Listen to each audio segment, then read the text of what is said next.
In a research lab at a university in Japan, the professor sitting at his desk, deeply engrossed in his important research, oblivious to the world around him. Then, his secretary enters, repeatedly calling his name, but he doesn't notice her at all. She keeps calling him because a pharmaceutical representative has arrived for an important meeting. However, he still doesn't hear her until she gets very close to him. He apologizes to them and tells the secretary to ask them to wait in the office until he finishes what he's working on. He then picks up a picture and recalls what happened to him when he was young, when his little sister was sick with a tumor, and they couldn't treat her, and she died because of the illness. Since then, he has been in great shock and has done everything he could to find a cure for that disease. After that, he takes samples of the medicine he invented from his research, writes down the date it was manufactured, and the expiration date, and then goes to sleep after setting his alarm clock. But in the morning, the alarm rings, and he doesn't wake up. The secretary enters his office and finds him still asleep, trying to wake him. At that moment, she is shocked to find that he doesn't wake up, and thus, the professor has died. Then we move to another place, finding a maid in a mansion waking up a boy named Falma. As soon as Falma wakes up, he is very shocked and doesn't understand anything. The maid gently tells him that the lightning strike must have shocked him and asks if he remembers anything. Falma, now the professor, is startled and begins to realize he has been reincarnated into this boy's body. He looks out the window in great shock and doesn't understand anything. The maid then brings him a mirror and he looks at himself, saying, "I am Falma, right?" She replies, "Yes, you are Falma de Medicis." To which he responds, "What kind of name is that? It sounds like pharmaceutical companies' names." He feels very disappointed that all his previous life's excessive efforts have gone to waste. The maid doesn't understand what's wrong with him and asks if his memories are confused or what. He tells her, "Yes, a little, don't worry." At this moment, she introduces herself again, saying, "I am Charlotte, at your service, and you can call me Lottie like before, no problem." He replies, "Okay, Lottie," and tells her he wants to remove the bandages on his shoulder because they are very itchy. She says she will make the arrangements immediately and runs out. Falma then looks at his hand and sees the equations he was working on in his previous life,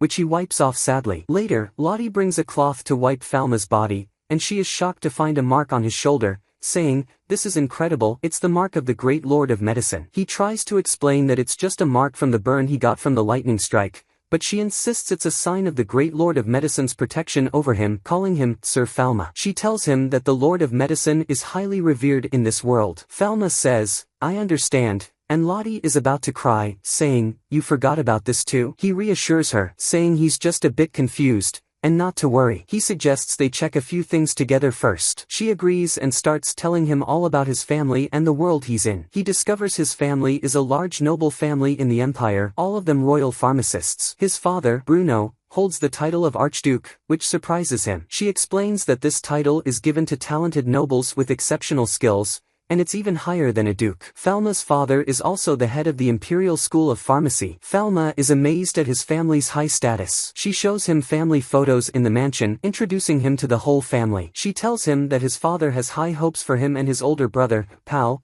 who is studying medicine abroad at the best college in the world, with great hopes not just in pharmacy but also in the great arts. Falma is curious about these great arts, and Lottie enthusiastically explains that they are miraculous acts, practically magic. He asks if he can use magic in this world, and Lottie is shocked, her face turning pale. She says, "You forgot this too? You were excellent at it, and the ability to use magic is proof of your nobility. You were talented in water magic. Do you remember how to use it?" He says, "Maybe." He asks what would happen if he couldn't use this magic anymore. Lottie, looking very worried, says, "I don't even want to think about that. If that happens, you might lose your noble status and be expelled from the mansion." Falma is shocked and scared, telling her he has to try to remember. He goes to his room and thinks about how to start with magic. He recalls Lottie's words that he needs to visualize the shape of water to use water magic. He then thinks about the molecular structure of water. At that moment, the mark on his shoulder glows, and he uses water magic, finding it very powerful. Falma is extremely shocked and scared, not knowing how to stop it. He runs to the window and expels all the water outside. He keeps trying to stop the water until he says, "Stop,"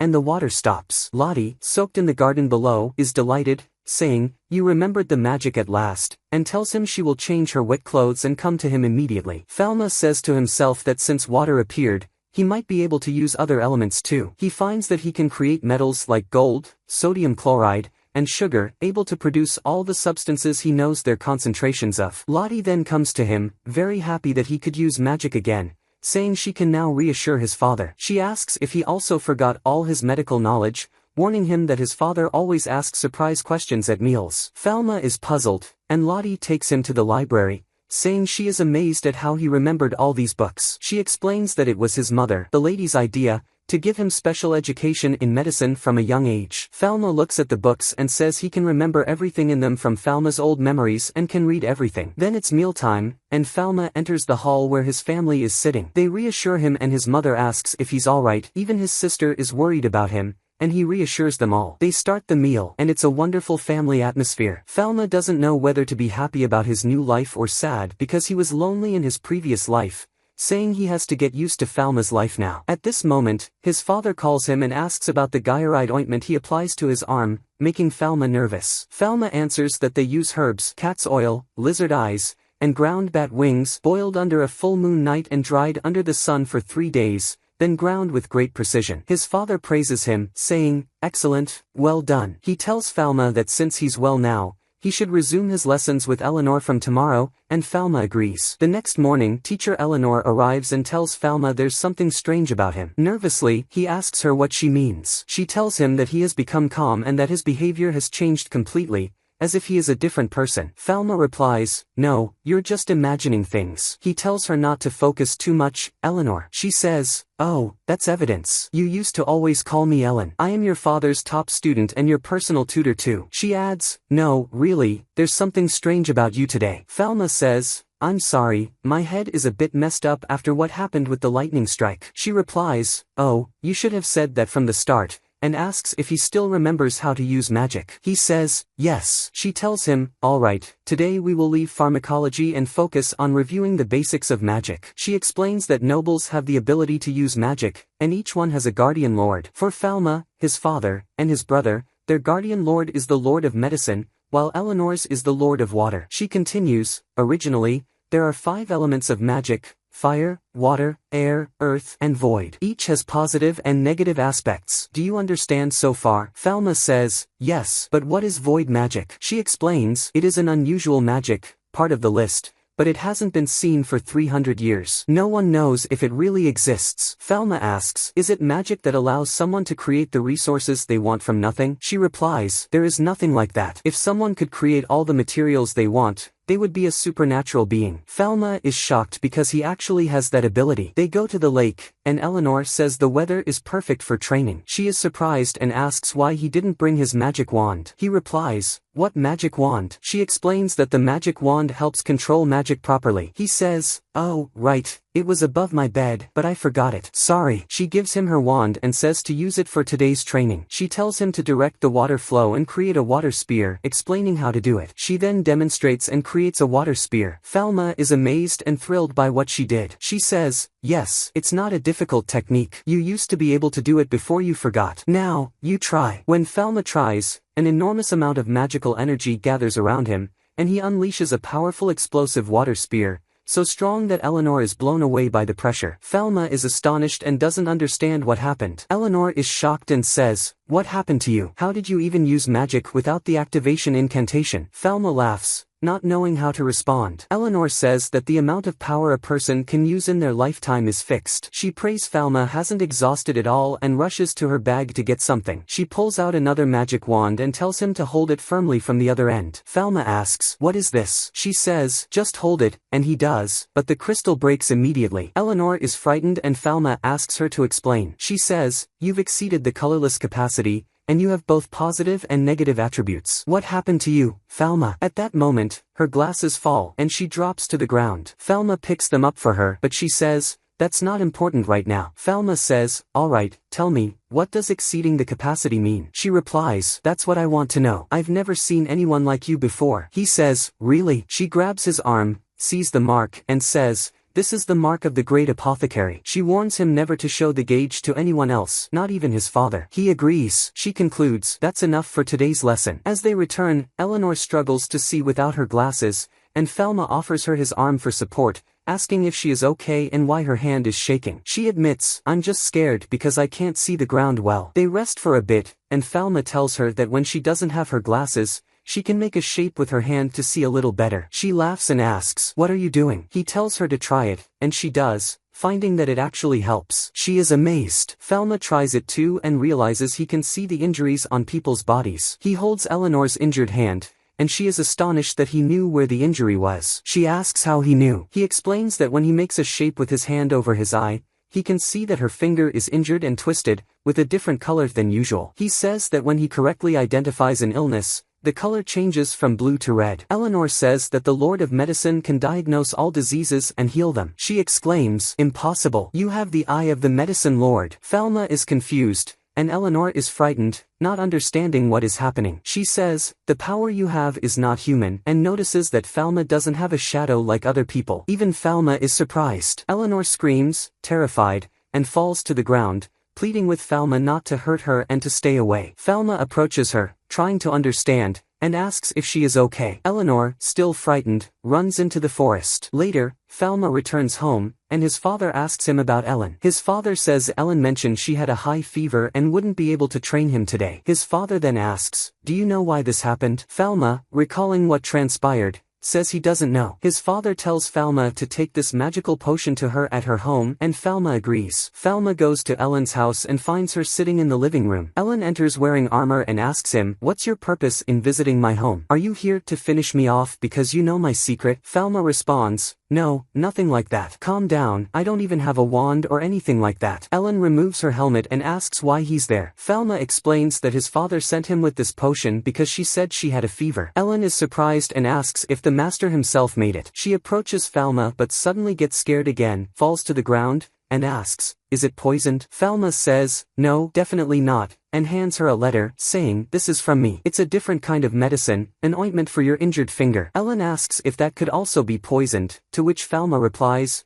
"No, definitely not, for the millionth time. I have no intention of harming you, Ellen. I want you to stay my teacher." Ellen asks, "Why? You don't need a teacher for magic or medicine. You're the reincarnation of the great Lord of Medicine." Falma replies, "As far as I know, I'm just a normal human." Ellen says, "If that's your wish, I will abide by it. I'll never tell anyone your secret, not even my father or family, so please don't kill me." Falma calmly says, "I don't know everything about magic, I admit that." He approaches her and says, "I need your help and knowledge." He asks her to teach him how to control his magical abilities, but says, "If you don't want to, I can't force you." He hands her flowers and says, "This is to express my gratitude for teaching me all this time." Ellen takes the flowers, and Falma says, "I won't bother you anymore, don't worry." He apologizes, takes his bag, and tells her to rest well before leaving. Later, Ellen goes to her study, looks at Falma's prescription, a powder she doesn't know if she can trust yet, then looks at the flowers. Deciding to trust Falma, she takes the medicine he gave her. The next day, Falma is in their palace garden when Ellen arrives, greeting him while wearing her armor. Falma asks if she's feeling better but notes she's still protecting herself from him. Ellen says, "No, it's just a precaution because of your great power while I help you train." Falma is happy and says, "Okay then." Ellen tells him, "I will continue teaching you." Falma thanks her. She tells him, "Why are you thanking me? If you lose control of your magic, it would be because of my poor teaching. You could destroy the entire empire." Falma laughs, "Enough exaggeration about destroying the empire." Ellen responds, "Do you think I'm joking?" She continues, "I should thank you too. The ointment and the medicine you gave me had an amazing effect." Falma says, "I'm glad I could help." Ellen adds, "Even the master's medicine doesn't work that fast." "Thank you." She says she loved the flowers too and laughs, feeling very happy. She then tells Falma, "Let's go to the deserted island to continue the training." Falma is surprised and asks, "Deserted island?" Ellen assures him, "Don't worry, it's just for safety." They go to the island, and she begins teaching him the basics of using magic. She tells him that he will be able to control his magic soon,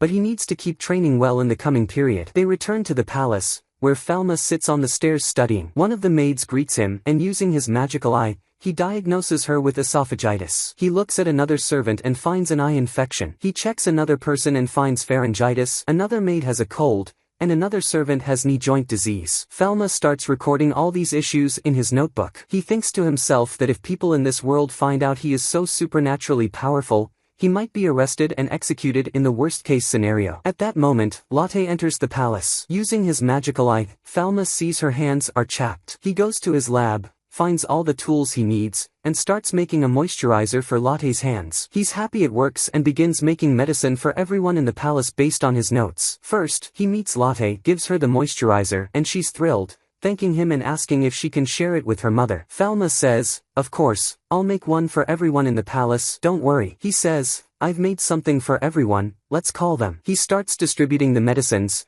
and everyone is happy and grateful to Falma. Lotte tells him it's the first time the servants have received medicine from the noble lords, so they're deeply affected and happy. She explains that pharmacists usually make medicine only for important people in the empire and don't examine commoners due to social class distinctions. Falma says he doesn't like the idea of class discrimination in treating diseases. Lotte says even if commoners were examined, they couldn't afford the medicine because it's too expensive for them. Falma feels sad, thinking the society is structured around social classes and there are many problems with the high cost of medicines, leading to a high mortality rate among commoners. Lotte tells Falma, "You never examined me before, Mr. Falma, because the master forbade it initially." Falma says, "Yes, probably because I'm still a student and it might be dangerous for people." Lotte cries with joy, saying she's sure Falma will become a great pharmacist because he helps people without discriminating based on social class. The next day, Falma is having a meal with his family, but his little sister is absent. He asks about her. His father says she has chickenpox. Falma is shocked, thinking about the disease, and his father says, "Stay away from Blanche for at least 3 weeks to avoid getting infected." Their mother asks, "You want us to leave her alone for 3 weeks?" His father says he will assign a group of servants to take care of her,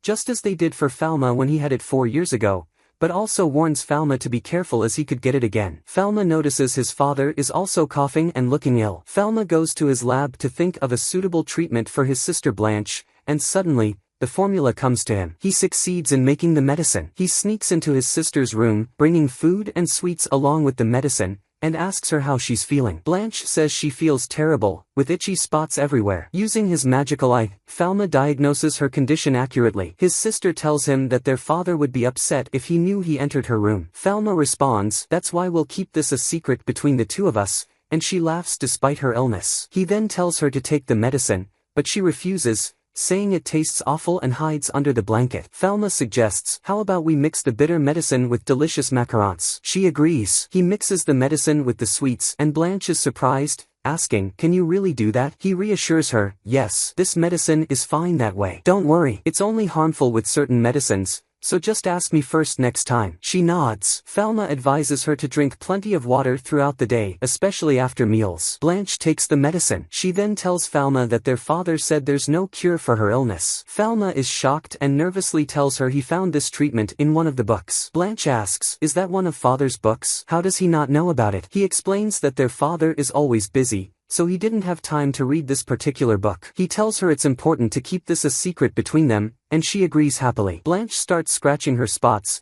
and Falma warns her not to, explaining that scratching will release the virus from the spots. Blanche is curious and asks him to teach her about viruses. Falma explains, "They're like evil spirits that come out of the spots, but they're so tiny we can't see them with our eyes." Blanche gets scared and hides under the blanket, so Falma reassures her, "Don't be afraid. After we apply this ointment, I'll stay here with you for a while." He applies the ointment and stays with her. Blanche says, "You've changed so much, brother." Falma asks, "How? Why do you say that?" She responds, "You never played with me before or fed me like you do now. You've become very kind, brother." Falma asks, "So, am I strange now?" Blanche says, "I don't know, but I love my brother just the way he is now," and she cries happily. Falma remembers his sister from his previous life who was also ill, and he tears up. Blanche asks, "Are you okay? Is something in your eye?" A few days later, their father and Falma visit Blanche. Their father asks her how she's feeling and if she has any pain or loss of appetite. Blanche replies, "No pain, I'm hungry." Her father says, "You've recovered very quickly." Blanche almost tells her father about what happened but looks at Falma and says, "That's a secret," and laughs. Later, Falma is in his room, thinking about his supernatural powers and what he will do next. He successfully creates a magical device similar to a telescope and is very happy. Suddenly, there's a knock on the door, and a servant tells him his father wants to see him. Falma goes to his father, who tells him to prepare quickly to leave with him. His father is very ill and still coughing. His father informs him that they have an urgent house call to visit Her Majesty the Queen. Falma is surprised and asks, "A house call to the Empress? Is there a problem?" His father replies that the Empress's condition has worsened. Falma is still confused about what's wrong with her and is very worried about his father. He is about to use his eye on his father to find out what's bothering him. At that moment, his father asks him what's wrong, and Falma gets flustered and asks about the Empress's condition. His father says they can't discuss it there and tells him to get ready to leave quickly. Falma and his father arrive at the royal palace and meet the chief royal physician. Falma's father asks about the Empress's condition and the physician says it's very serious, and her lungs are deteriorating daily. The palace is in chaos, and everyone is worried about the Empress's health. Falma and his father enter the Empress's chamber and apologize for disturbing her while she's ill. Falma is astonished to see her so weak and says, "Is this the Empress, Queen Elizabeth?" His father begins examining the Empress and calls Falma to bring the medical bag quickly. Falma hands him the bag, and his father starts administering medicine to the Empress, trying to help her recover. They leave, fearing she might die soon, as it seems to be her fate. Falma's father prepares a painkiller for the Empress to ease her suffering until her time comes. He asks the Empress how she feels, and she replies, "Tell me the truth. There's no hope for my recovery, is there?" He reluctantly confirms her fears. Falma is worried about the Empress and thinks, this is euthanasia. She won't recover, and no one here can help. Falma decides to use his magical eye on the Empress and discovers that her illness is pneumonia, but it's actually tuberculosis, also known as the White Death. He starts thinking about a suitable treatment and finally finds a solution, but the situation is critical. He looks at his father. At that moment, the prince, a small child, runs to the Empress, crying, "You'll get better, right?" He clings to her, crying. The Empress wants to comfort him but can't move her body, and everyone around them weeps at the sight. Falma makes a decision and approaches the Empress, saying, "I know I'm not worthy, but may I treat you? I have a new medicine for your Majesty's illness." Everyone is shocked, and his father asks, "What are you saying?" The Empress asks, "Is this true?" Falma's father pulls him back, saying, "This is not a time for jokes, boy." The Empress orders his father to let him speak and asks Falma, "You know the medicine? You know my illness, don't you?" Falma replies, "Yes, your Majesty." The Empress says, "I trust you." The chief physician is worried about the Empress, but she reassures him, saying she was the best magic user in the empire and can still sense who is trustworthy. Falma enters the laboratory and starts writing down the medications he's thinking of for the Empress's treatment. After a while, he writes down the formulae and begins making the medicine. His father tries to stop him, asking what he's doing, but Falma has sealed the door with ice magic until his father breaks through it, demanding an explanation. Falma responds, "I'm making medicine for Her Majesty." His father tells him to stop being foolish, as no one in the world can cure the White Death. Falma is surprised to learn that his father also knows about the Empress's illness. They argue about finding a cure, and Falma insists he will make the medicine. His father attacks him with magic, demanding to know Falma's plan, threatening him with ice shards. Falma blocks the attack, creating an ice wall, preventing his father from reaching him. His father is shocked and asks calmly, "Who are you?" Falma's father asks again, "Who are you?" Falma explains that he dreamed of all the medicines in the notebook the day he was struck by lightning. His father acknowledges this as a turning point and recognizes the mark of the Lord on Falma's shoulder. Falma tells his father to let him make the medicine for Her Majesty, as it will preserve his father's standing at the royal court. His father insists that the medicine is Falma's, and he must present it under his own name, as the Empress has put her trust in him. Falma quickly removes the ice and continues making the medicine, leaving his father astonished by his son's extraordinary abilities. His father recalls teaching young Falma about pharmacology and says, "Yes, you truly are my son, Falma." Falma smiles at him. Falma enters the Empress's chamber after finishing the medicine, apologizing for the delay, and presents the treatment. The chief physician asks Falma's father if he shouldn't stop his son. Falma's father responds, "No, his talent surpasses all of ours. All we can do is watch." Falma tells the Empress he wants to show her something before administering the medicine. He asks for her cooperation, and she agrees. He lets her use the telescope he made to see the germs causing her illness. She is astonished and says, "They look like living creatures." The chief physician also examines the sample and is amazed, asking, "Are these insects?" The other palace physicians begin examining the blood sample as well. Falma explains everything about germs and bacteria, telling the Empress she needs to follow the medication regimen for a whole year to fully recover. The chief physician protests, saying it's a long time, but Falma explains it's a very stubborn illness. The Empress, trusting Falma, agrees to take his medicine. Falma promises to monitor her daily to ensure her health. To reassure everyone, he takes the medicine himself before the Empress. Falma later announces that the White Death is no longer a problem as it now has a cure. All the physicians start paying attention to Falma, eager to learn more. Falma and his father return to their estate, with Falma feeling nervous every time his father looks at him in the carriage. Upon arriving home, Falma talks to his father, saying he's happy the Empress could finally sleep and rest well. His father replies, "Yes, all thanks to your medicine." Falma gives his father medicine for his cough, saying it's not perfect but hopes his father will always be his guide. They shake hands, and the family welcomes them back. 3 months pass since the queen's visit to the imperial palace, and Falma is sitting with his father in the office, exchanging knowledge accumulated over the past period. His father then tells him that a group had come wanting the recipe to make the cure for the White Death and had asked for permission to publish it. But knowing that no one could make the cure except Falma, his father gave them a good excuse and sent them away. Falma tells his father that anyone can make the cure and that he will soon publish the recipe so everyone can benefit. Falma sits and talks with his father about medicines and how to spread them in this world so everyone can make them. His father tells him that this will make many people want to harm him,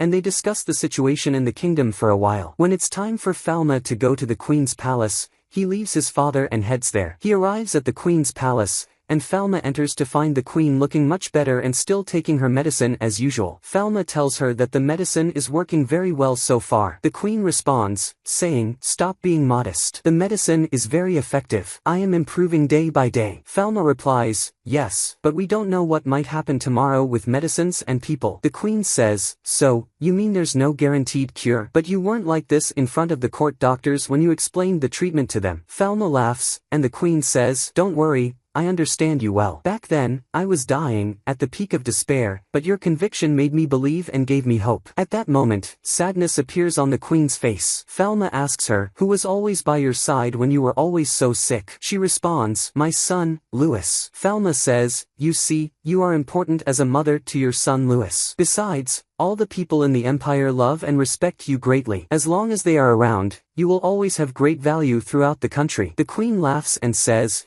"You always say such big words and make me laugh and feel at ease." Falma apologizes if he said anything out of place and bids the queen farewell, saying, "I'll see you tomorrow, your majesty." After some time, the queen recovers and can finally move again, returning to her duties. She meets with Falma's father and wishes him eternal health. She says, "I know I summoned you suddenly, which startled you, but I'm sorry. I summoned you today for your son's future." The day passes, and Falma is going with his father to a grand celebration at the queen's palace. Falma asks his father, "Shouldn't I not come with you to this party?" His father replies, "What are you saying? You are the son of a grand duke, one of the highest-ranking people in the country. Hold your head up and be proud of yourself." The queen then calls the grand duke and honors him with a reward for his dedication to her treatment. Then she calls Falma, who can't believe it, and promotes him to royal pharmacist from today, instead of an apprentice. She also grants him permission to open his pharmacy in the royal capital, and Falma is very happy at this moment. Indeed, the queen sends Falma the talented workers from the palace to build his pharmacy,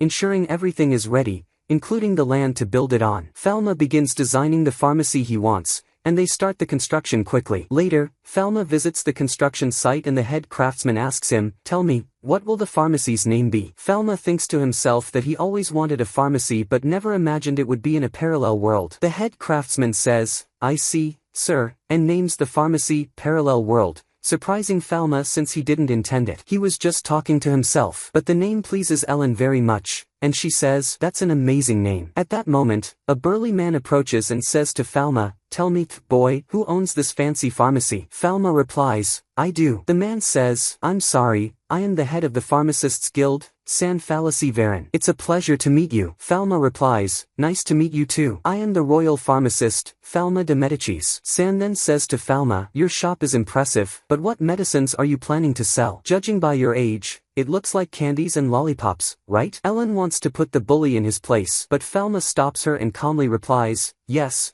we will provide candy-like forms such as lozenges." The man continues trying to provoke Falma, but Falma responds calmly, angering the man more. Ellen then tells him, frustrated, "Get lost. Now, if you come here again, I will deal with you myself," scaring him away immediately. Falma then looks for someone to work with him and Ellen in the store, needing someone for accounting. Lotte appears, wanting to work with him in any capacity, so he hires her, but he still needs someone for the accounts. When he goes home, he finds that their servant, Cedric, has reached retirement age and will leave the estate, bidding farewell to everyone. Blanche cries because Cedric is leaving, and it is revealed that Cedric also managed all the financial accounts for the district under the family's rule. Falma tells Cedric to come to the pharmacy so he can treat him and, once treated, have him work at the pharmacy. Falma quickly asks his father for permission, who tells him to do what he wants. The father gives Falma a large box of gold, saying, "This is my gift to you for opening your store," making Falma very happy. It turns out the father also arranged for Cedric to help Falma in the store, not really for retirement. Then Falma is at the store, and it's been a month since the store opened. Falma is upset because there aren't as many customers as he expected. Ellen tells him that's natural since commoners will surely go to common fallacies and not come to a noble's fallacy like this. Falma says it looks like we have a long journey ahead of us. Then they sit in the office, and Ellen says there are many famous pharmacists among the commoners,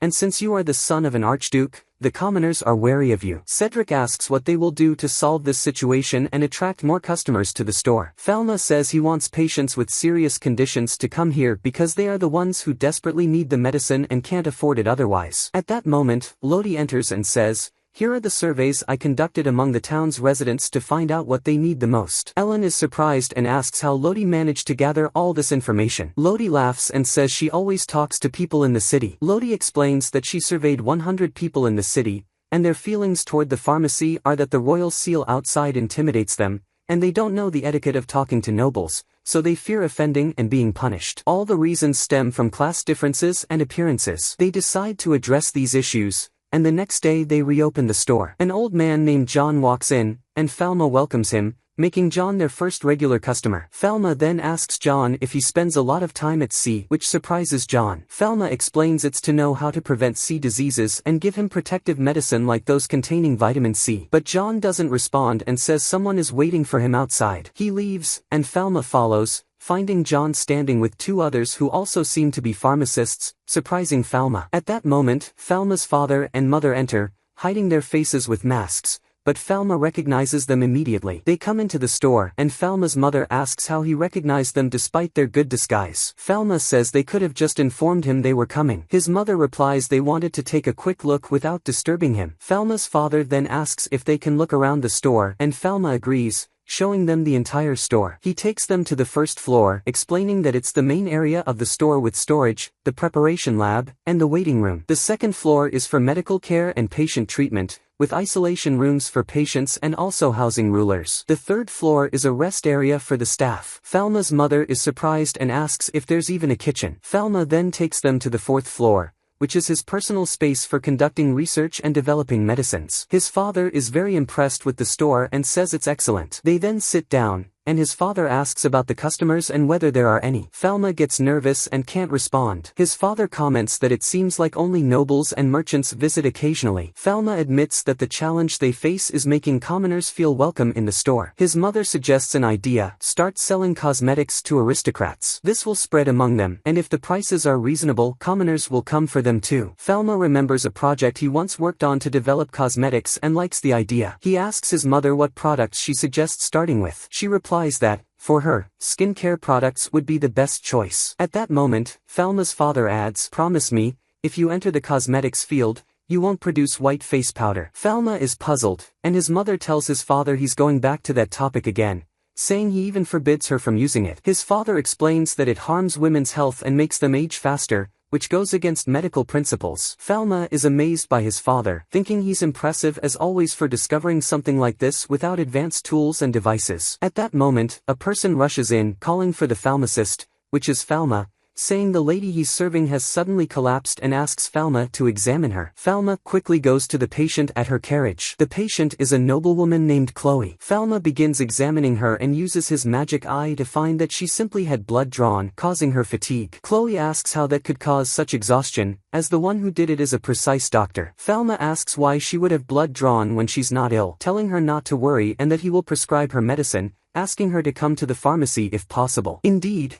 she goes with him to the pharmacy. We learn she had her blood drawn to make her skin pale, believing it would make her more beautiful. Falma tells her that what she did puts her life at risk. Lodi asks Cedric who this lady is. Cedric replies that she's the daughter of Marquis de Chatillon, a very famous businessman. Falma gives her medicine for anemia and inflammation from the blood draw, instructing her to take it 3 times daily, morning, noon, and evening. He also tells her not to use white powders again as they endanger her life. The lady starts crying at this, and Lodi asks Falma if there's no way they can help the lady. Falma thinks of a cosmetic product he can make for her, and an idea comes to mind. He tells her to come to the pharmacy in a week, and he'll have a solution ready for her. Falma starts working on the face whitening product. Ellen laughs at him, and Falma asks them what they think, saying his face has become very pale. Cedric comments that it's extremely white. Falma explains that this is what he'll give to Chloe but wanted to test it on himself first. Ellen reminds him that his father said white powders are very harmful to health. Falma reassures her and shows her the product, explaining that it doesn't contain any lead or mercury compounds. It's made from safe and gentle ingredients for the skin. Ellen asks what's wrong with mercury and lead. Falma explains that they are toxic substances. Ellen is shocked, and Falma wipes his face clean. He explains that when the body absorbs a large amount of these substances,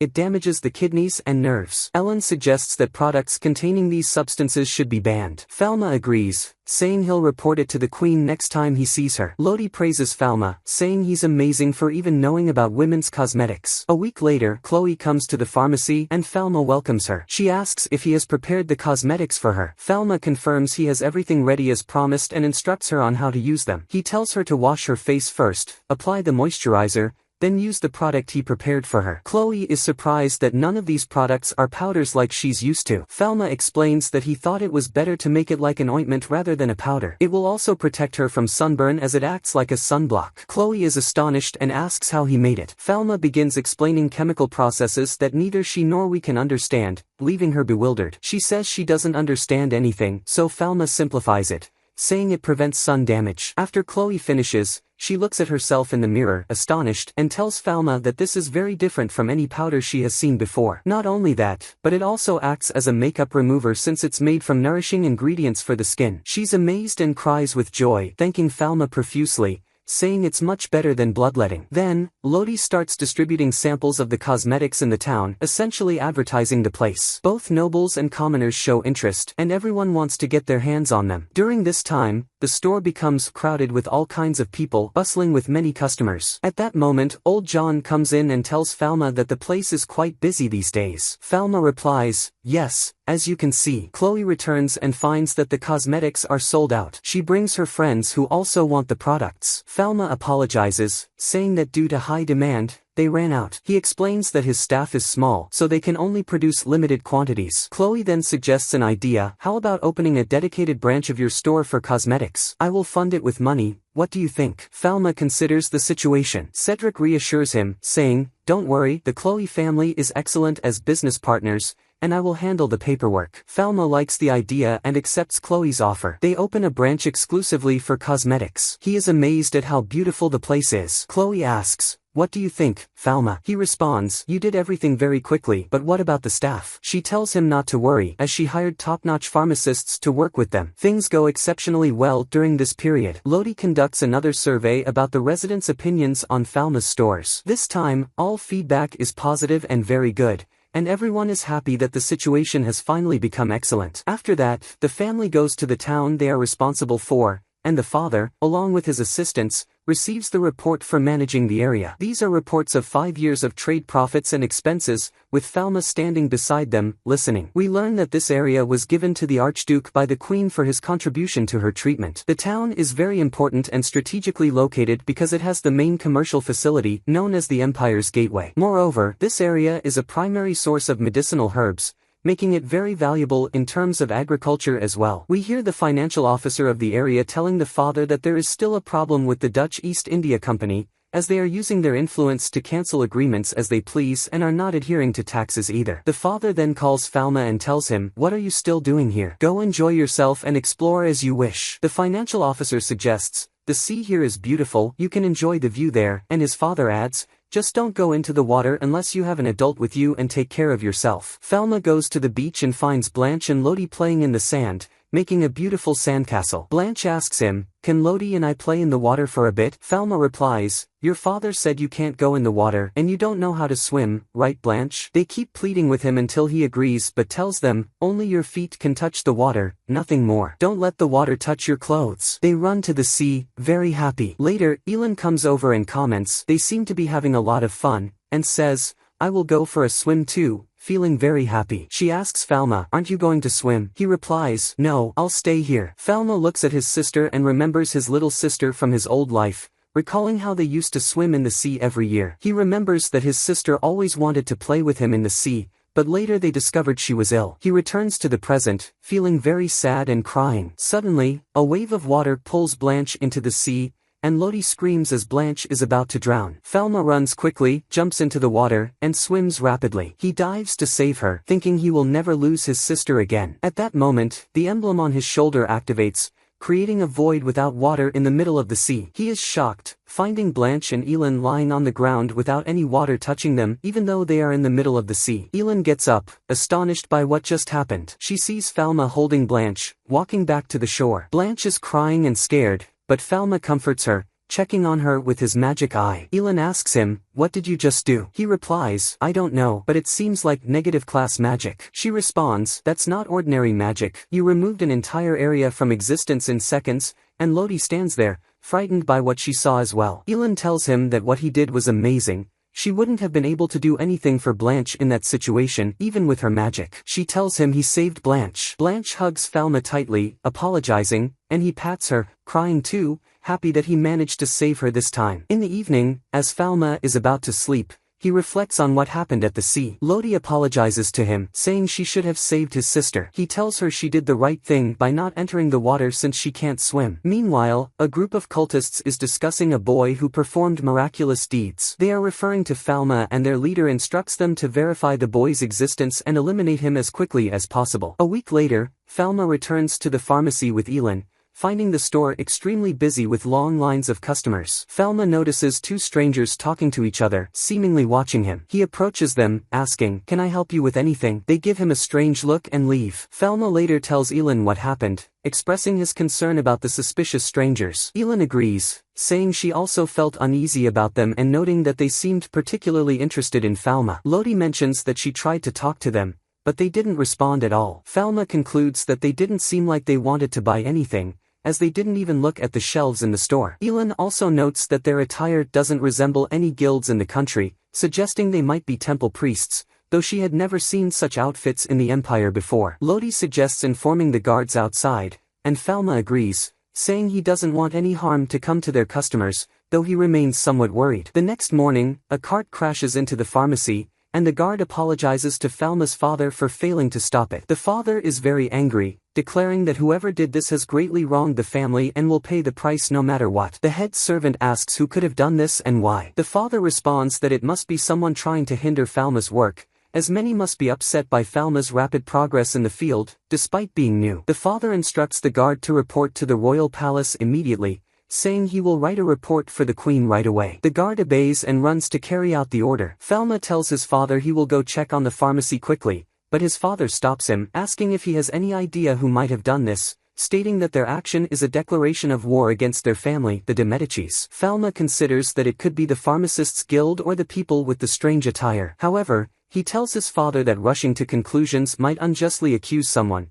so he asks for some time to gather accurate information. The father is impressed by Falma's wise response and agrees, instructing him to be careful as the enemy might use any deceitful means to harm him. The place is in complete disarray, with Cedric and the workers trying to fix the destruction. Falma apologizes for the delay and asks Cedric about the situation, checking if anyone got hurt. Cedric reassures him, saying no one was injured, but the store is in a terrible state, as he can see. The store is a complete mess, with goods scattered all over the floor. Falma is shocked by the scene. Then, a group of people arrives with old John to help Falma tidy up the place. They appear to be a group of strong sailors. Falma thanks them, and the men start cleaning up. Falma sees that the town's residents have all come to help fix the place, feeling very happy about it. Cedric, feeling pleased, comments, "Who knew our store was so beloved by the people?" Falma agrees, thanking everyone for their help. At that moment, a lady runs in, asking Falma for help, saying her father fainted from the heat and hasn't woken up for a long time. The people urge Falma to go help the sick man, assuring him they will take care of the place. Falma goes with her on horseback, entering a very remote area in the forest. As Falma analyzes the situation, the girl tells him her father is at the hill over there. Falma then realizes they are very far out, and just as he asks where her sick father is,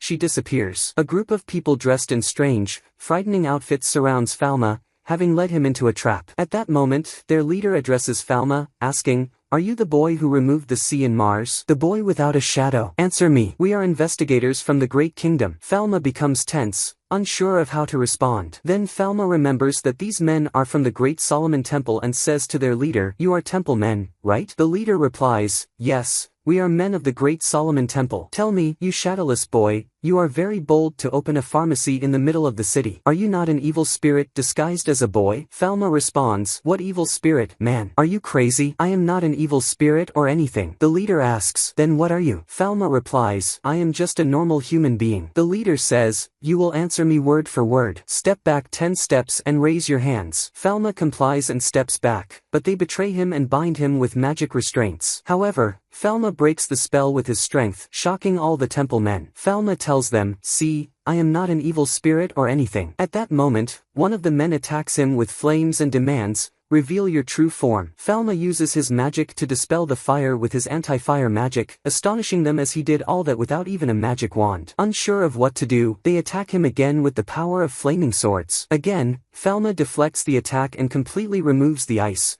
leaving them shocked that he has more than one attribute. Falma looks at them and says, I told you, I am just an ordinary human. The leader becomes more enraged and insane, ordering them to eliminate Falma completely. He attacks Falma as well, insisting that Falma must be killed quickly. They all charge at Falma with great speed using all kinds of magic, thinking they have finished him off. However, they are shocked that he is stronger than all of them and blocks every attack with an amazing ice shield. Falma tells them, I wish to avoid violence with you, but you brought this upon yourselves. Falma makes a small attack on their leader, knocking him off his horse. Falma then raises a huge ice rock above them and asks, will you stop this nonsense, or do I have to crush you? I didn't come here to kill anyone. The men are amazed to see Falma's body glowing with a magical aura, and the leader notices the magical mark on Falma's back. He realizes, this unlimited power, the shadowless body, and the strength of the great apothecary lord. How did I not see it? This boy is the apothecary lord himself. Falma is stunned to hear this, and the men apologize to Falma for their behavior and disrespect. The leader, Salomon,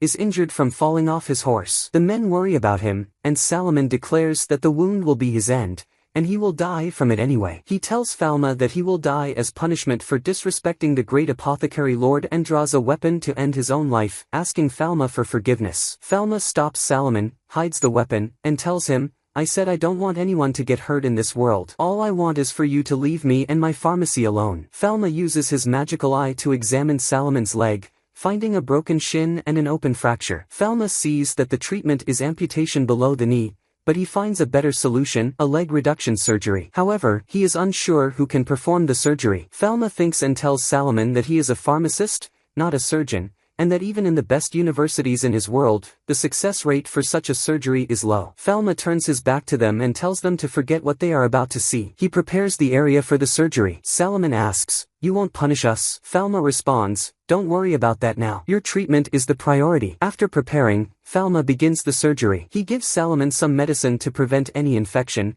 injects his back with an anesthetic, sterilizes the wound, removes external debris and damaged tissue, and stitches the wound with antiseptic threads and bandages. He then tells them to move Salomon to another place to stabilize his leg. Salomon is amazed that he doesn't feel any pain and asks, is this one of your great abilities? Falma doesn't respond and finishes the surgery, then steps out. The men are worried, but Falma tells them that Salomon is fine and that they should take him to the temple. Falma will come to check on him later. They thank him for forgiving them and for treating their leader. Falma tells them, what I did is the path of medicine I chose, and as a human, I chose to do what I can. Days later, Salomon recovers and visits Falma at the pharmacy. He meets Elaine and Lotte, giving them sweets as a gift after introducing himself. He then meets Falma and apologizes for the trouble he caused. Salomon tells Falma that he has been promoted in the temple and has requested to cover all evidence of Falma's shadowless existence. He will also serve Falma faithfully from now on. Falma responds, fine, but what is this large entourage with you? This is a bit much for a ceremonial visit. Salomon requests some time to talk with Falma, so Falma closes the shop for lunch. Lotte is walking in the garden and finds Blanche looking at the shop,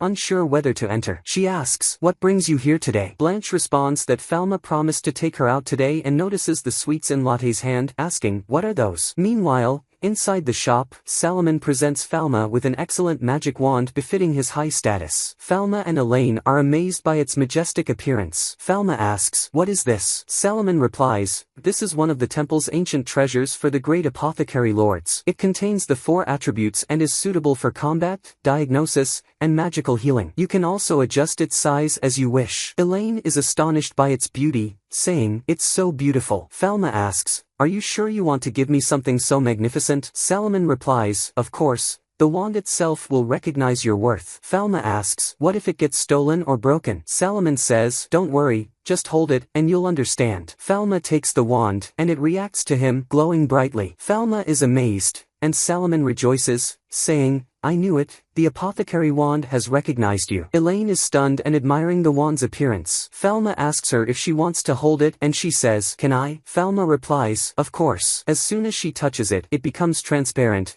and she falls to the ground, meaning no one can hold or destroy the wand except Falma. Falma asks Salomon, what's happening? Salomon explains, don't worry, it's normal. This wand is not from our world, and no human can hold it. Only the great apothecary lords can. Falma discovers that he can also float using the wand, impressing Salomon and Elaine with his power. After the visit, Salomon informs Falma that they were not responsible for the carriage incident. He says they are still investigating and gives Falma another gift, a pendant that allows him to suppress his immense power, so no one can detect him in the future. Falma finds that he now has a shadow and thanks Salomon for the great gift. Later, Falma goes for a walk in the city with his sister Blanche and Lotte, enjoying the day and the outing with them. He then returns to work at the pharmacy with relief. At night, the pharmacist who opposed the medicines Falma sold because of the guild finds his daughter gravely ill. The next day, the head of the pharmacists guild gathers with the whole team to punish Falma's store. He says that Falma has crossed the line with his store. One of the problems for the other store owners is that Falma sells medicine at very low prices, even affordable for the poor. He doesn't understand why this is such a big issue,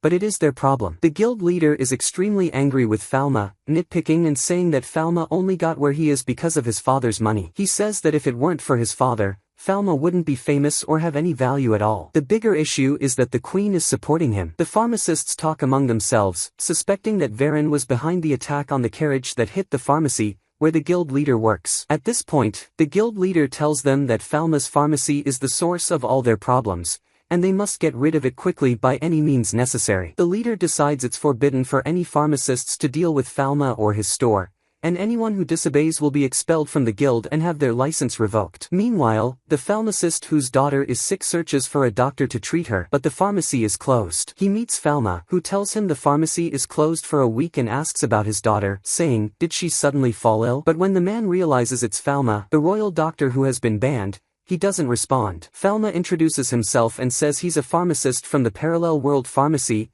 asking for permission to examine the daughter. The man is very nervous but, seeing how sick his daughter is, decides to let Falma check her. Lotte tells Falma, I'll go ahead and make the preparations for you. Falma and the man arrive at the pharmacy later, entering through the back to avoid the crowd. When they enter the store, the man is amazed by the pharmacy. Falma begins examining the girl, telling the father to put on a mask for hygiene and safety, explaining that it's to prevent the spread of infection. The man realizes at this point that Falma took him through the back entrance not to belittle him but for safety and to avoid spreading infection, nothing more. Falma examines the girl and asks the father, may I ask, what's your daughter's name and age? The man replies, Marie, and she's 7 years old. Falma asks, when was her last meal? The man says, yesterday at noon. Falma tells him, your daughter has a severe fever and dehydration, and she's not fully conscious. The man is amazed by Falma's attention to every detail about the patient. Falma then asks, what's Marie's exact weight? The father, surprised, says, honestly, I don't know. Falma responds, alright, let's weigh her now. Falma measures Marie's weight with the scale. The man, still puzzled, asks why Falma needs the weight. Falma explains that it's to calculate the correct dosage for her. The man is shocked by Falma's precision and everything he's doing. Falma then uses the magic eye in front of him, leaving the man astonished, and he asks, is that magic? Falma says, yes. Falma tells him, I've diagnosed her illness. She has a severe cold, nothing more. The man is stunned, asking, all this because of a cold? Falma begins to explain Marie's condition, and the man is astonished. Falma gives him the medicine for Marie, and the man is amazed by everything Falma has done. That night, as the man walks home with Marie,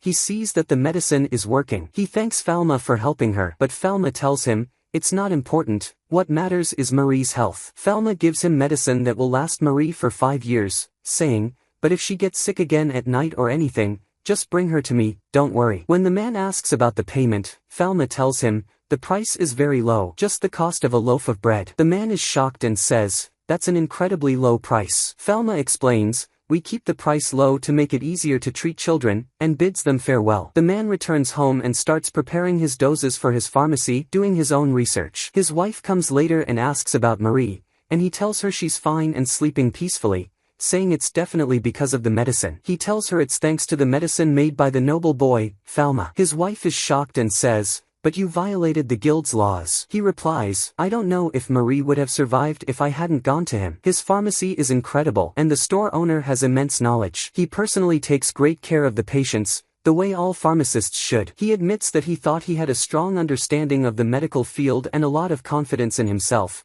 but he can't compare to that boy at all. Since he's also blind, he doesn't even have magical abilities to help him, and he wishes he could contribute any talent he has to the store. Before his wife can respond, he cuts her off, saying, "I know that opposing the guild is like committing professional suicide as a pharmacist." His wife consoles him as they both cry. He tells her that with the guild's methods, if anything happens to her or Marie, he wouldn't be able to help them, and he cries deeply. The Pharmacist Guild holds another meeting and discusses how sales are declining in all the commoner fallacies. They mention that Falma is planning to open another store besides the pharmacy and the beauty branch. The guild leader is frustrated, even admitting that his own wife secretly buys cosmetics from Falma's store, and they're unsure what to do. Finally, the guild leader asks Mr. Pierre, the owner of the Sunbeam Pharmacy, who is Marie's father. He asks, "Pierre, are you the one I'm asking?" The guild leader confirms, "Yes, your store is the closest to his." Pierre gets nervous but decides to speak bravely, saying, "I'll be honest. Have any of you visited that store? Have you seen the medicine he gives to people?" The others angrily respond, "Of course not. There are competitors." Pierre replies, "Well, you should go see for yourself. One visit is all it'll take, and you'll understand why our customers don't even glance at our stores anymore, just like I don't." The guild leader angrily retorts, "You've been to his store?" Pierre replies, "Yes, my daughter had a severe fever and I couldn't treat her. Falma cured her and improved her condition in a very short time." Pierre continues, "In that store, everyone is treated equally, regardless of social status." The guild leader grows angrier, venting all his frustrations,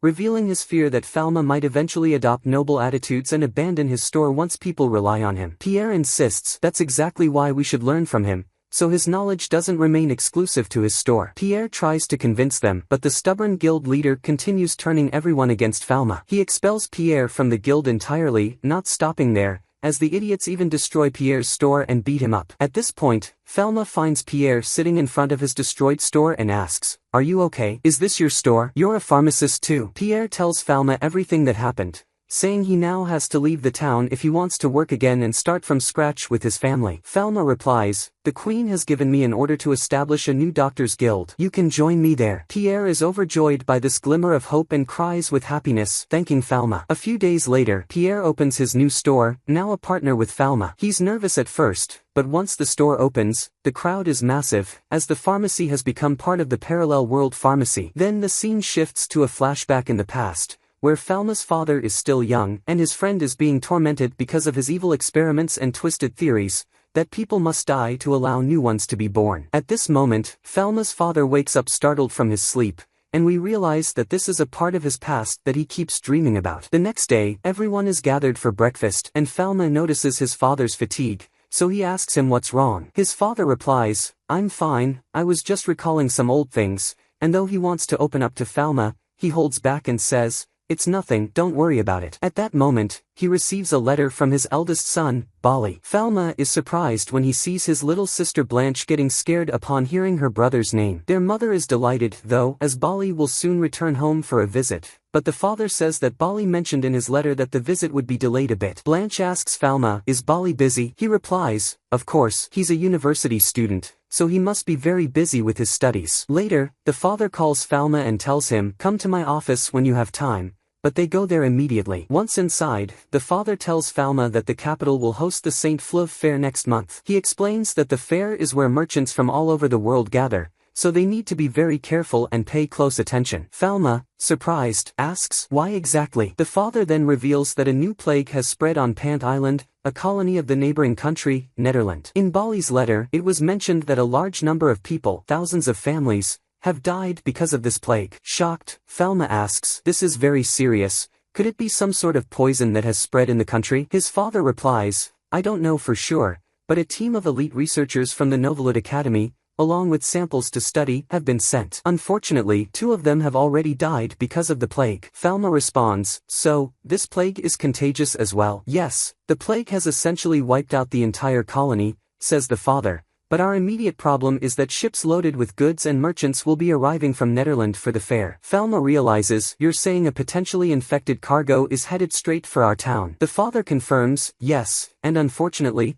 the only trade port capable of receiving Netherlands ships is our own in the Mars area. Falma becomes even more concerned, asking his father if any of the samples from the infected researchers are still available. The father replies that to his knowledge, everything was burned with fire magic for purification. The father then shares the information Bali provided about the symptoms caused by the disease. Falma suspects something and asks if there were any further details. His father reveals that a revolutionary device was presented by an anonymous inventor as a tool for Novalit University's medical faculty. Falma, intrigued, asks, what kind of device is this? It's a microscope, replies the father. It's being used very effectively at the university, and there might be some diagrams of the samples observed under it. Falma excitedly responds, that's great. Could you ask my brother to send those diagrams? The scene then shifts to the Queen's Council with her advisors, discussing the recent developments in the kingdom due to Falma's work and his pharmacy. Everyone is pleased with how his actions have advanced medicine and awareness among the people. The Queen decides that it's time to reward him properly, suggesting,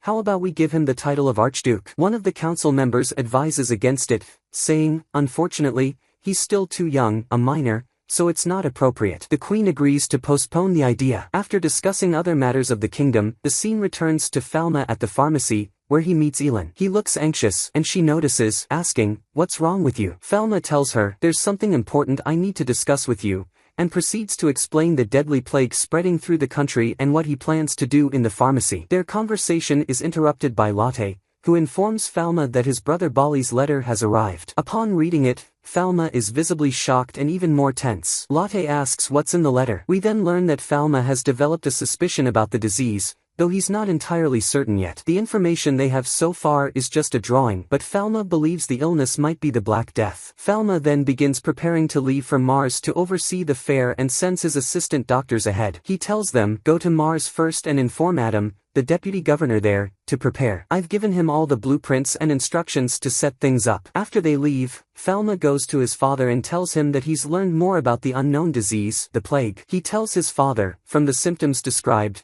I believe the disease is the Black Death. His father is taken aback and replies, I had a feeling it might be that. I've read about it in the books. I know how dangerous this disease is. The last time it appeared was about 210 years ago, and we know the Black Death is extremely deadly. Falma then explains the preparations he's arranged with Adam for quarantine and the upcoming fair, as well as the ships and cargo coming from Netherlands. His father remains worried and says, I wish there was at least one way we could treat this deadly disease. Falma reassures him, don't worry, I've come up with a new medicine to fight this disease. His father is astonished, you've done that already? Falma confirms, yes, I've developed a new antibiotic called levofloxacin. It's effective against the bacteria that causes the Black Death. For now, I'm the only one who can produce it, but I've distributed some of it to my partner pharmacies recently so it will be available everywhere. His father is amazed and says, you've managed to accomplish all of this? I'm truly impressed. Falma replies, the first thing we need to do is prevent the spread of the infection. We can't allow it to spread any further. His father agrees, you're right. This is a huge responsibility for you to take on by yourself. The father acknowledges, I understand now, your real goal today is. Falma responds, yes, exactly. Although neither Elin nor the others fully understand what they're talking about. The father then suggests, let's go to the royal palace immediately. They rush to see the queen and explain the situation, asking for some necessary actions. The queen agrees, I understand. I'll close most of the town's gates and limit entry points for the merchants. Falma requests checkpoints for inspecting the goods and cargo brought in by the merchants. He also asks the queen to raise public awareness about the situation, to which she agrees and instructs the minister to ensure that the people follow these measures. Falma and his father thank her for her trust in them. The queen tells them, I trust Falma completely, and I have full confidence in his bold requests. Falma is pleased and feels a bit embarrassed by her words. He then begins checking the inspection points for the disease, as well as visiting partner pharmacies like Pierre's to ensure everything is in order. Finally, Falma personally heads to the Mars area, where the fair will be held. Falma arrives in the city of Mars and looks at the ships that have docked at the port. Ellen tells him she never thought she'd return to Mars so soon, especially under such difficult circumstances, and the bigger problem is that any of these ships could be carrying the plague. Falma responds, yes, Ellen, but the important thing now is to inspect the ships before the exhibition begins. He then thinks to himself that what they definitely need to do is eliminate this disease completely. Falma and Ellen prepare and head to the rest of the medical team for inspection. They ask them how things are going with the ships, confirming, "You stopped the foreign ships out at sea, right?" They reply, "Yes, just as you instructed," and hand them a list of the cargo and the examination results for the ship crews. Falma takes the reports from them and says, "I'll review them." Falma then thanks them and says to Ellen, "Now it's our turn." Falma and Ellen head to the ships anchored at sea. The crews aboard are frustrated, wanting to unload their cargo quickly, not understanding the delay. Falma explains to them that the precautions are to prevent the spread of the plague. He then asks the ship's doctor to provide a full report on the ship and crew. Falma proceeds to ask the doctor a few questions before beginning to inspect the crew, the cargo, and everything else on board. Finding everything in order, he grants them permission to unload the cargo and provides the doctor with some vitamins for the crew. He then moves on to the next ship. Every ship's captain is arguing over whose turn it is to be inspected,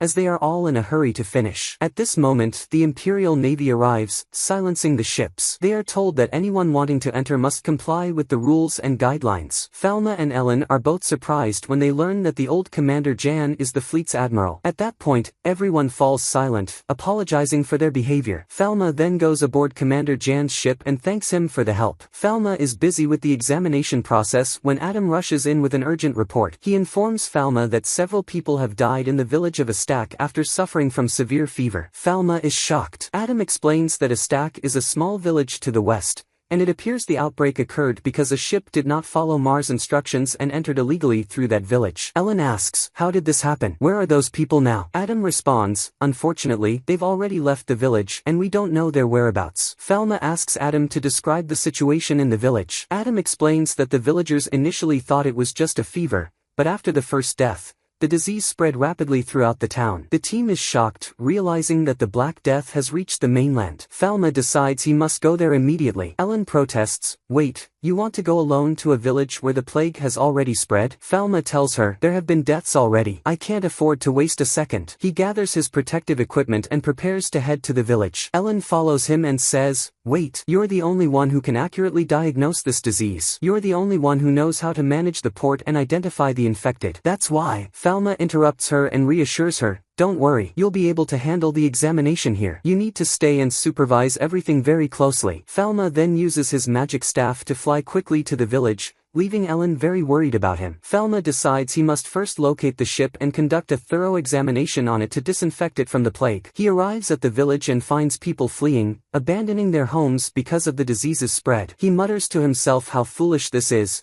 as it will only spread the illness further. Falma stops the people and politely asks them to return to the village. They object, asking him, "Who are you?" They claim that Falma is a stranger who appeared out of nowhere, so he must be the evil spirit who cursed their village. Ignorant fools. Seeing that there's no reasoning with them, Falma forces them to return. He encases the entire village with a massive ice dome. The crowd is terrified and speechless. Falma removes his mask and goggles, revealing his face, and tells them, "I'm a royal pharmacist from the capital, here to save you from the Black Death." When they see the royal emblem, they believe him. Falma tells them that he has brought the cure with him and will rid them of the plague once and for all. They ask him, "So no one will die now?" Falma replies, "I can't promise that I'll save everyone, but I vow to work with you and fight this disease, reducing the number of deaths as much as possible." He adds, "Of course, you have the right to be afraid, but please, stay in the village and accept the treatment. If you don't, I won't be able to save you." They agree, returning to the village. Falma gathers with the doctors there and explains the process they will undertake to detect and treat the illness. Falma instructs them to divide the village into 3 zones, one for those with severe symptoms,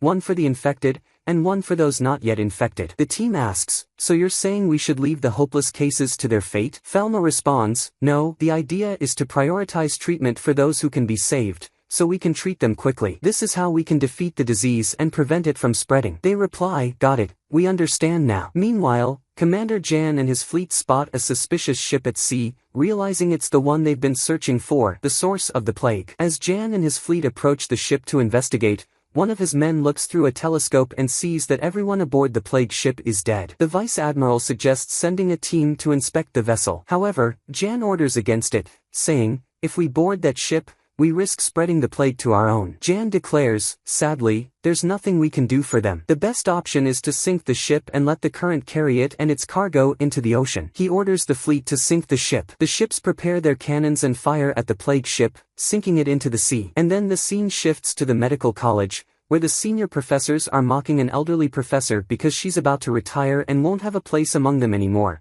so they completely ignore her. But at that moment, the university president summons her for an emergency meeting regarding the plague spreading across the country. We return to Falma, who is in the town and getting ready to deal with the sick. He feels anxious about what might happen during this period and says that it looks like the real test is about to begin. He enters the room where the critically ill people are, and only the sorcerers are trying to purify them, while the rest are lying down, dying from the disease. We find out that this group is from the Solomonic Temple, and their leader is one of the commanders under the supreme leader, Solomon. He quickly introduces himself to Falma, who responds, yes, I remember you. The leader introduces Falma to the rest of the team as the Great Lord of Medicine. Falma then tells the temple team to help by giving medicine to all the sick as quickly as possible, while he starts examining the patient's conditions. They agree and begin treating the patients immediately. Falma uses his magical eye on the patients and finds that about 12 have the plague, 2 do not have Solemn, and unfortunately, 1 more has died. Falma realizes that the medicine he has can truly cure them all. He starts explaining the condition of each patient in the room to his team, gives the 2 who don't have Solemn their medicine, and sends them out of the room. Falma then begins treating the rest of the patients. He looks over at the other building and says that there is also a group of critically ill people there, and he becomes very anxious about not being able to cure everyone and that the disease might spread quickly to the royal capital. Falma orders the temple team to chase down the merchants who spread the disease and burn their goods quickly before they reach any other place. He says that once he finishes here, he will follow them immediately. They agree and quickly rush off to carry out his orders. Next, we switch to Elin, who is managing the site well. One of her students comes in and hands her the reports for the whole day. Elin thanks her and says she'll check the reports right away. After that, she gives her assistant the approvals for ships to dock so that the merchants can unload their goods. We return to the elderly professor, who goes to the president and says, "You called for me." We find out that this president is Falma's father. He tells her that he called her in for one thing, her research. She says, "You called me, sir, to tell me that my research funding has been cancelled, right? I'm very grateful that you allowed me to continue my research all this time, but if I've become a burden and you can't continue funding the research until I retire, there's no problem. I understand the situation, but I will need a little time to clear out my lab quickly." He says, "Biro, wait a minute, please. You completely misunderstood. You're not a burden at all, and I'm not taking you off your research. In fact, I have a very important task for you, something that no one else in the Empire could do, a task that will save the world." She's shocked and says, "What? Are you serious? I'm going to save the world? No way. I'm not suited for something like that." He says, "No, this is your field of expertise. I need you to find a new species of microorganisms and extract a medicinal substance from them." She's surprised and tries to understand the situation. Falma's father hands her the notes that Falma wrote, with detailed descriptions of the disease and the bacteria causing it. She says, "Who's the brilliant scientist that wrote this precise research?" He tells her, "Unfortunately, I can't reveal that now, but you must begin investigating immediately. Can I trust you with this mission, Professor Casper?" The professor says that they have successfully cultivated the bacteria they're searching for in the lab in the past few days. Falma's father is shocked, and she brings him the samples, saying, "I can't believe that this tiny organism could be capable of producing the cure." Everyone is amazed. Falma's father says, "You're excellent, Professor Casper. Starting today, I'll allocate a major budget for you and your research alone." He then tells all the senior professors that everyone will focus all their efforts on producing this new treatment from the bacteria. Falma's father tells Professor Casper, "Each day that we succeed in creating the cure faster will allow us to save more people. Looks like we'll have to delay your retirement a bit longer, Professor Casper." She's thrilled. At that moment, a report from Mars reaches Falma's father. We return to Falma in the village, and he tells the village doctors that he's done everything he can for the patients, but unfortunately, some died before he could treat them. He then says that to completely eradicate the disease, he'll need the cooperation of all the villagers. He explains that the magical ice barrier he created accelerates the effectiveness of the medicine, so it's best if everyone stays inside the village for another 2 weeks. He tells them to quickly kill any rats or fleas that enter the village. Afterward, Falma leaves the village and begins his departure. Along the way, he sees a fire burning some goods, and he finds the temple leader holding the foolish merchants who spread the disease in the village through their trade. The crew begs Falma to let them go, insisting they didn't do anything except what was asked of them. Falma asks, "How many wagons of goods did you transport?" They tell him, 4 wagons. 2 were filled with textiles, 1 with spices, and 1 with animals. Falma asks, "What species of animals?" One of the crew responds, "Squirrels." Falma concludes that the squirrels must have been the carriers of the disease. He asks, "Anything else you need to tell me?" They respond, "Yes, the squirrels were white and strange, from the island of Panty." Falma remembers that Panty is the original source of the plague and discovers from the crew that something is suspicious. How could noble magical knights be traveling with commoners? Falma deduces that these magical knights were actually tasked with spreading the plague across the empire and merely used the foolish merchants as pawns to spread the disease. Falma thinks to himself that this might be because they want to assassinate the queen again and that they could have been the reason she was infected with the Black Death before as well. Falma then gives the crew the cure and tells the temple team to hand the crew over to the government for punishment after they are treated. At this time, the Archduke is reporting to the Queen on all the reports and the situation in Mars, as well as Falma's progress. The Queen orders an increase in security and inspections and for the arrest of the crew that brought the disease into the country as soon as possible. The next morning, Lotte is distributing masks to everyone entering the capital, and Pierre is examining samples from people entering the country as well, focusing especially on those coming through Gate 6, which faces Mars. Pierre discovers that this group is indeed infected and says they must be isolated and treated immediately. They rush to Gate 6, but suddenly, there's a magical attack on the gate. They quickly close the gate, but the magical knights still manage to break through with their magic. Pierre runs quickly to the tent where the cure is stored to protect it at any cost. Meanwhile, the knights enter the town with boxes containing the animals that are the source of the plague. As soon as one of the workers carrying the box collapses from exhaustion, one of the knights says, "Hold on a little longer, stay strong." Then, the knight opens the box in the middle of town, releasing the squirrels throughout the entire town. He creates a magical whirlwind to spread the squirrels everywhere in the town. Pierre realizes that these squirrels are the source of the infection in the town and tells the guards to sound the alarm, informing everyone that it's forbidden to touch or allow squirrels into their homes or any place. At that moment, a guard runs in quickly and informs the queen that sorcerer knights from Holland have attacked the town. The advisor asks the guard how many there are, and he responds with, 5. They all are surprised at how few they are, and the queen downplays the situation,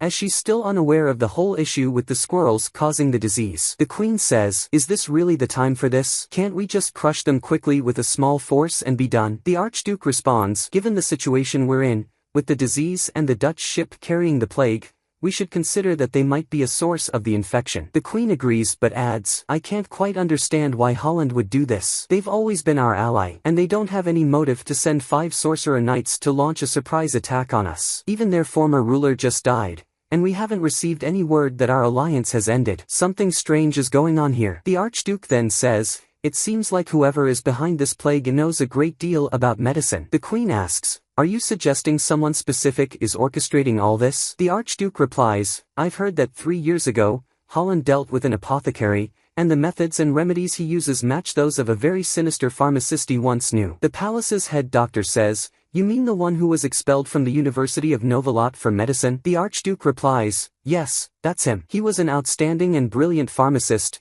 creating many new medicines. He was quite famous at the time, but he also conducted wicked experiments on humans. He was like a monster in his actions, with no sense of morality or humanity. Because of his evil deeds, he was captured by investigators, had his ability to use magic sealed, and was exiled as a commoner. Before his expulsion, he had used many prisoners of war in his experiments with toxins, and the poisons he made could spread like an epidemic. In short, he was creating deadly plagues." Everyone is shocked by this revelation, and the minister says to the Queen, "If it's the same apothecary in Holland, then he might have had a hand in the death of Holland's former ruler." The Queen asks the Archduke, "Who exactly is this person?" The Archduke answers, "He's my former colleague and friend, Camus de Sade. He's the one spirit I was supposed to put an end to." We then return to the battlefield in the town, where the sorcerer knights are still spreading squirrels everywhere, even dead ones. The town guards are shooting at them with guns, and the Empire's sorcerer knights are using magic against the Holland knights. A fierce battle ensues, but the Archbishop of the Empire, Commander Solomon, arrives and captures the enemy. The Holland knights are stunned at the highest-ranking Archbishop came personally to arrest them. Solomon uses magic to prevent the evil knights from using any further magic. At this point, Falma arrives in the town, assesses the situation,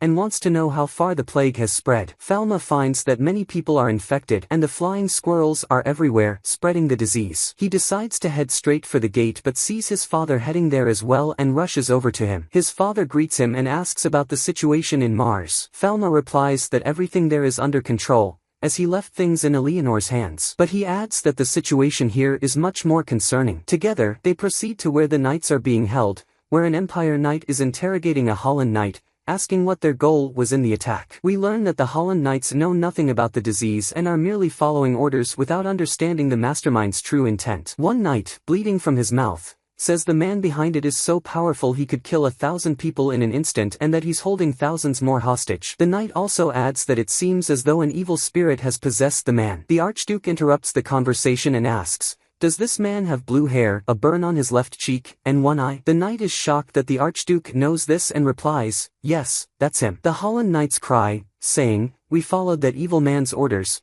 but now the people will be safe," and then they die. The Archduke instructs the Empire's guards to bury the knights, and Falma asks his father, "Do you know who is responsible for all of this?" The father, in his mind, thinks Camus de Sade, the heretical pharmacist with a sick mind, has now become an evil spirit. The city remains in a state of chaos, but then the bell stops ringing, and everyone begins to feel a sense of relief. Lotte is especially happy and tells Cedric she's going back to the pharmacy. Cedric tries to stop her, but she's already running off. At that moment, Falma tells his father that he's returning to the pharmacy to prepare the medicines they'll need for the next phase, but he suddenly feels a sense of foreboding. Using his holy eye, Falma sees the evil man watching from afar, surrounded by a dark aura. Falma is confused and asks his father, "What's wrong?" He sprints off, shouting, "I must get back to the pharmacy immediately." His father understands what's happening and orders the guards to keep ringing the bell. He realizes that Camus is in the city. At the same time, Lotte is running toward the pharmacy, with Cedric chasing after her to make sure she's safe. The cursed Camus stands on the pharmacy's roof, watching the results of his experiment,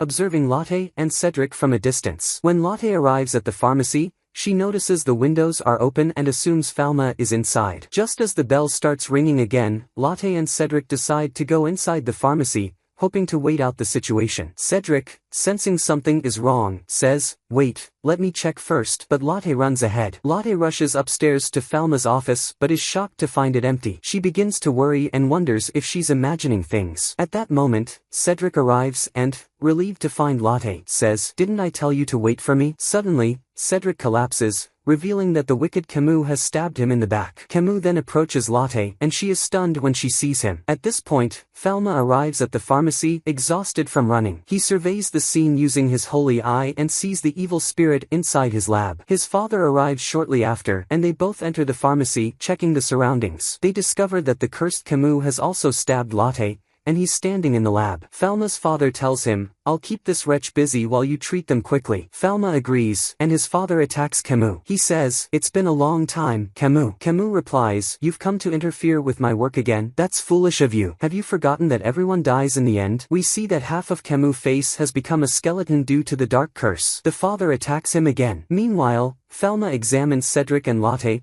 discovering that they've been poisoned by Camus. He realizes that if he doesn't identify the toxin quickly, their lives will be in grave danger. The battle between the father and Camus continues, but the evil man proves to be extremely powerful, overwhelming Falma's father. At the same time, Falma is working hard to identify and remove the poisons one by one. Camus, who is stronger than Falma's father, is beating him down and grabs a potion from the shelf, heading toward Falma. Camus continues to mutter his nonsensical ramblings, clearly impressed by Falma's lab. He attempts to poison Lotte and Cedric again with a new toxin, but Falma neutralizes it before he can even use it, much to Camus' surprise. Falma decides to put an end to this villain once and for all. He charges at Camus and strikes him, with Camus exclaiming, "How are you this powerful? How can you not understand or appreciate my pursuit of the world's ultimate truth?" Camus continues to ramble, attacking Falma with more poisons, but Falma nullifies them all. He continues his assault on the villain until he eliminates him entirely, vanishing him from existence in a legendary, awe-inspiring moment that restores peace to the world. Afterward, Cedric, Lotte, and Falma's father check on Falma, with Lotte crying tears of joy, saying, "Welcome back." The bell stops ringing and everything returns to normal. 2 months later, the Queen holds a celebration to mark the end of the Black Death Plague and the return of peace. The entire city joins in the festivities, the pharmacy reopens,